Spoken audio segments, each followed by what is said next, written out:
In a quiet North Carolina suburb, a 911 call shattered the calm with a chilling claim, a couple's final act of despair. But what police found inside the Morrisville home raised far more questions than answers. A brilliant engineer from Kolkata, celebrated for her intellect and warmth, lay dead under suspicious circumstances. What began as a reported suicide would unravel into a case that spanned continents, shattered a family, and exposed a dark truth hidden in plain sight. Stay with us. This is the story of Nabaruna Kamakar. Nabaruna Kamakar was born and raised in Bahala, a culturally vibrant neighborhood in southwest Kolkata. From an early age, she stood out for her academic excellence and quiet determination. Her father, Tapan Kamakar, was a general manager at the Steel Authority of India Limited, and her mother, Sipra, managed the household. Growing up in a joint family, Nabaruna was instilled with discipline, humility, and a deep respect for learning, values that shaped her path. She attended Vijayabhati School, where teachers remembered her as a standout student. Her interest in science and mathematics, coupled with a methodical approach to problem-solving, made her a top performer throughout her school years. Encouraged by her family and inspired by her father's engineering background, she chose to pursue industrial engineering at Manipal University, one of India's leading private institutions. While excelling academically, she maintained a strong connection to her roots. During holidays, she returned home to participate in Dugal Puja celebrations, enjoy home-cooked meals, and spend time with extended family. Friends and relatives often described her as calm, generous, and intellectually curious. She had a love for Rabindra Sangeet, Indian classical music, and traditional Bengali cuisine, elements that continued to ground her identity even as she planned for a future abroad. Her admission into a PhD program at North Carolina State University marked a significant step. Though it meant leaving home, she embraced the opportunity with confidence and gratitude. Her parents, though nervous, fully supported her ambitions. They maintained close contact through video calls, sharing updates and offering emotional support from thousands of miles away. Even after moving to the US, Nabaruna's ties to Bahala remained strong. She visited when possible, stayed in touch with old friends, and remained deeply involved in family matters. Those who knew her described her as someone who, despite achieving academic and professional success, never lost sight of where she came from. After completing her degree at Manipal University, Nabaruna Kamakar moved to the United States to pursue her doctoral studies at North Carolina State University in Raleigh. Enrolling in the PhD program in industrial engineering, she quickly distinguished herself among peers for her rigorous analytical thinking and structured approach to research.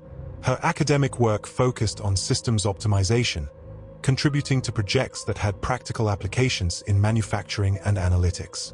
Adjusting to life in a new country wasn't easy, but Nabaruna adapted quickly. She balanced research and teaching assistant responsibilities with precision, earning the respect of both faculty and students. Outside of her studies, she remained close to a small but tight-knit group of fellow Indian students. With them, she celebrated cultural festivals and kept Bengali traditions alive through food, music, and shared stories from home. Upon completing her PhD, she secured a position at SAS Institute in Cary, North Carolina. The transition from academia to industry was smooth. At SAS, a company known globally for its data analytics software, she took on complex analytical roles. Her colleagues described her as precise, focused, and dependable. She was valued not only for her skills but also for her collaborative nature. Professionally, she thrived. Personally, she built a life marked by quiet routine. She maintained regular contact with her parents and found time for cultural events when possible. Though not outgoing, she was respected and appreciated by those who worked closely with her. In December 2019, Nabaruna Kamakar returned to Kolkata for a significant event, her marriage to Michael Aaron Matthews, an American citizen. The ceremony was conducted according to traditional Hindu customs, attended by family and close friends. Photos from the occasion show Nabaruna in a red sari, smiling beside her parents and her new husband. Her family viewed the union with optimism, hoping it would mark the beginning of a fulfilling personal chapter alongside her professional accomplishments. After the wedding, the couple settled in Morrisville, North Carolina, a quiet suburb near Raleigh. They moved into a house on Seagrave Place, surrounded by similar residential homes. The area was known for its safety and proximity to tech employers, including SAS, where Nabaruna worked. Their household also included a pet dog, Ralphie, to whom Nabaruna was deeply attached. Neighbors recalled that the couple kept a low profile. They weren't known to socialize extensively, though Nabaruna occasionally exchanged pleasantries during walks or errands. She continued working full-time, commuting to Kerry and maintaining regular contact with her family in Kolkata. Updates about home life, photos of meals, short videos of Ralphie, or brief calls about everyday topics remained a constant in her relationship with her parents. Friends noted that while Nabaruna remained committed to her job and cultural identity, she appeared more withdrawn socially after her marriage. Her attendance at community events became infrequent. Some noticed she often came alone and left early. These changes were subtle, but noted by those who had known her earlier. No dramatic complaints or outbursts were recorded, but signs of emotional distance began to emerge. The couple suffered a shared loss when their dog, Ralphie, passed away. According to people close to her, the loss affected Nabaruna deeply. She had been emotionally close to the pet, and its passing marked a noticeable shift in her demeanor. Friends later recalled this period as one in which she became quieter, more introspective, though still dedicated to work and family. Despite any strain, outward appearances of stability continued. There were no public incidents or official reports indicating trouble at home. The perception of a peaceful domestic life remained intact, even as private signs of growing emotional tension slowly emerged. For her parents and colleagues, nothing suggested imminent danger, only a quiet woman managing her life with characteristic diligence. On the morning of April 14, 2023, a 911 call was made from the home on Seagrave Place in Morrisville. Michael Matthews reported what he described as a double suicide. When officers from the Morrisville Police Department arrived, they found a deeply troubling scene. Nabaruna Kamakar was lying unresponsive on the floor of a small office room. She had 2 gunshot wounds, one to the back of the head and one to her left temple. Her arm was draped over an urn believed to contain the ashes of her recently deceased dog. Next to her body was a typed note suggesting suicidal intent. The room carried a strong smell of gasoline, and a fuel can was found nearby. Bullet casings, the weapon, and household items appeared to be arranged in a manner suggesting a mutual suicide. But investigators were immediately struck by inconsistencies. The angles of the wounds, the lack of gunshot residue on Nabaruna's hands, and the careful placement of props all raised doubts about the initial explanation. Within hours, law enforcement treated the case as a homicide. Surveillance footage recovered from a local Bass Pro Shops revealed that Michael Matthews had purchased a handgun, ammunition, a fuel container, and zip ties just a day earlier, on April 13th. He made the purchase alone. The firearm was matched to the bullets found at the scene, confirming it as the murder weapon. No gun license was registered in Nabaruna's name. The suicide note was also suspicious. Forensic linguists analyzed its content and formatting. The vocabulary and structure did not match Nabaruna's known communication patterns.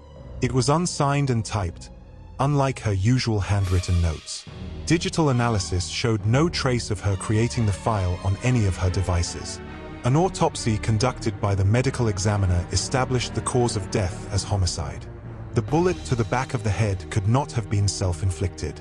Toxicology reports indicated no sedatives or drugs in her system, which disproved any theory that she had been drugged or complicit in her own death.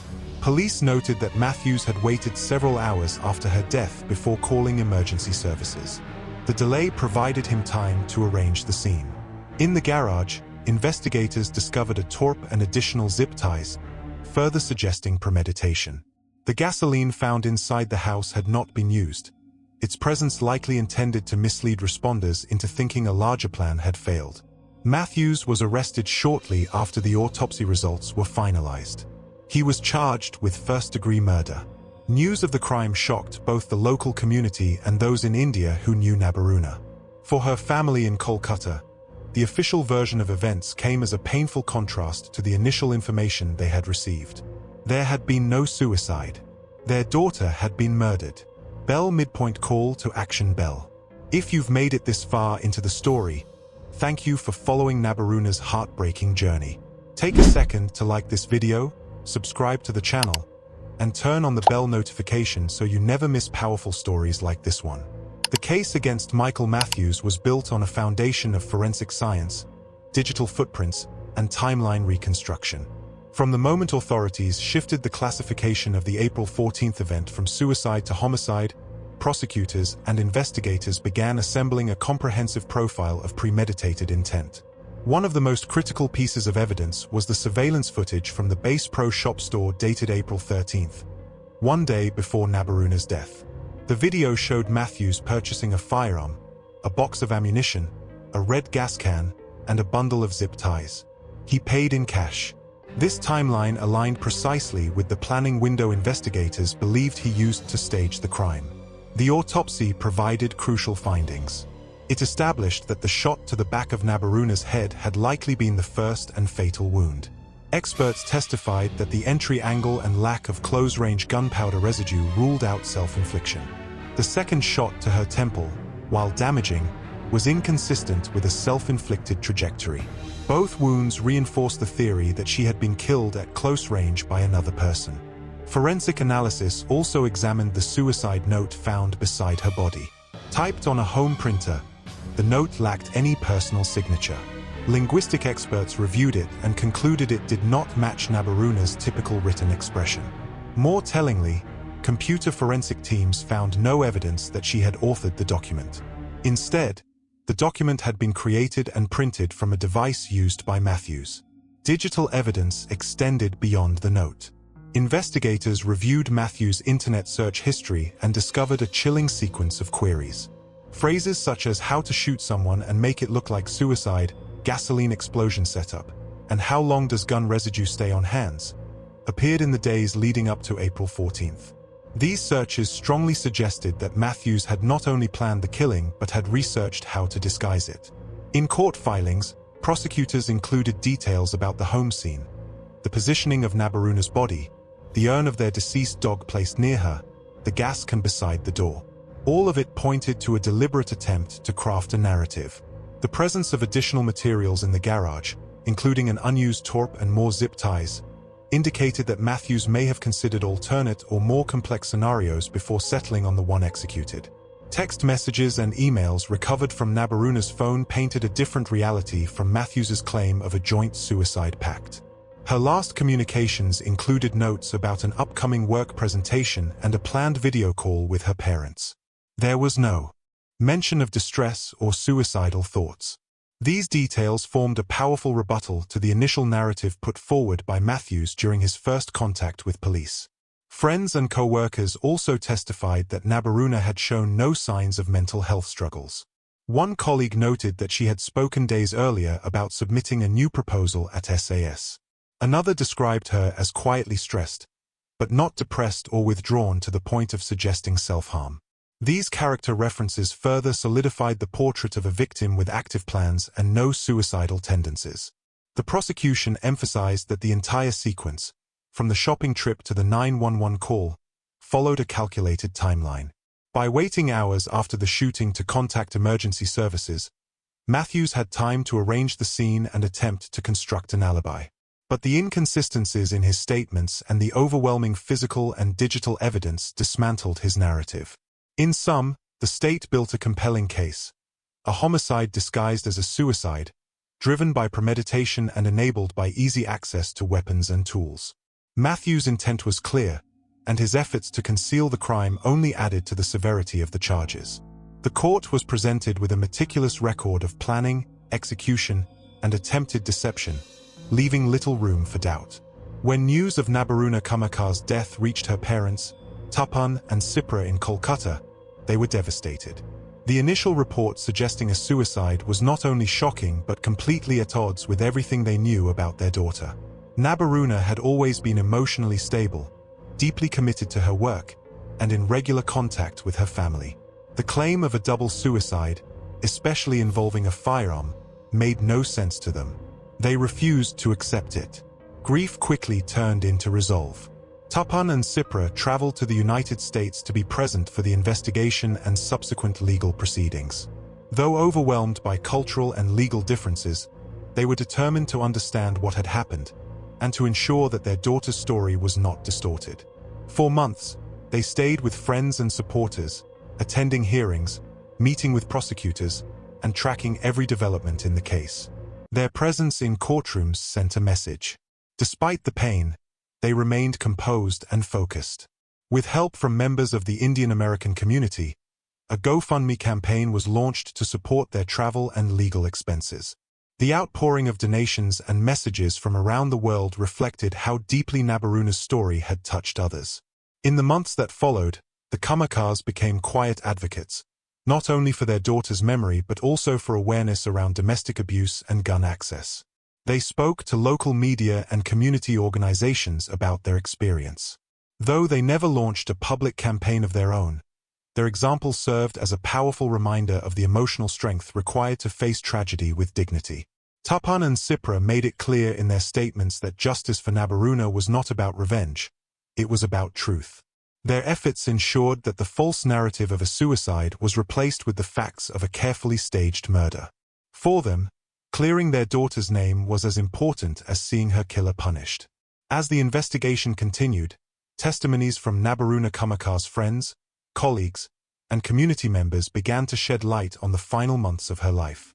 These personal accounts, while subtle in isolation, collectively pointed toward a pattern of emotional isolation and potential abuse. One of the most significant statements came from Dr. Kim Nagalpal, a close friend and colleague at SAS. She recalled that Nabaruna had confided in her about increasing verbal tension at home. Though she never explicitly mentioned physical abuse, Nabaruna had expressed feelings of emotional fatigue and uncertainty about her marriage. According to Dr. Nagalpal, she had begun researching legal options and had once mentioned the possibility of separation. Other co-workers described a gradual change in Nabaruna's demeanor. Once sociable and engaged, she had grown more reserved in meetings and stopped attending social functions. Her emails remained professional, but her personal interactions became noticeably limited.